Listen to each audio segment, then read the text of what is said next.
Tapi begitu saya tidak jadi bupati, istri saya jadi bupati, saya digugat cerai. Saya digugat cerai setelah tidak jadi bupati. Deddy Mulyadi akhirnya bertemu Ane Ratna Mustika jalani mediasi. Ane Ratna Mustika yang kini menjabat sebagai Bupati Purwakarta melayangkan gugatan cerai terhadap Deddy Mulyadi yang telah memberinya 3 anak. 2 kali sidang mediasi, Deddy Mulyadi tidak hadir. Anggota DPR RI ini baru hadir pada agenda mediasi ketiga kalinya. Sebenarnya, pengadilan telah menjadwalkan sidang perdana gugatan cerai ini yaitu pada 5 Oktober lalu. Namun, sidang ditunda dikarenakan Ane selalu hadir ke PA Purwakarta bersama keluarganya.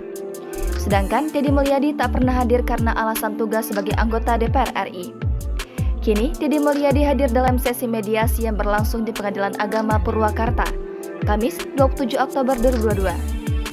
Soal gugatan cerai ini, Deddy Mulyadi seolah menyindir Ane Ratna Mustika. Ia menuturkan pernah menjadi wakil bupati selama 5 tahun dan bupati 10 tahun namun tidak pernah gugat cerai. Seusai mediasi, Deddy Mulyadi mengatakan apa yang ia sampaikan tidak boleh disampaikan ke istri. Begitu juga sebaliknya, karena itu rahasia hakim. Nah, itu rahasia hakim, makanya kan kita tidak boleh menyampaikan ke media. Disampaikan ke istri saja nggak boleh, apalagi ke media.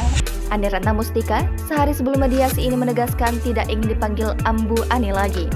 Ia minta dipanggil panggilan Ambu diganti menjadi Neng. Bupati Purwakarta, Ane Ratna Mustika resmi melayangkan gugatan cerai terhadap suaminya, Deddy Mulyadi, pada 19 September lalu. Gugatan cerainya tercatat tertanggal 19 September 2022.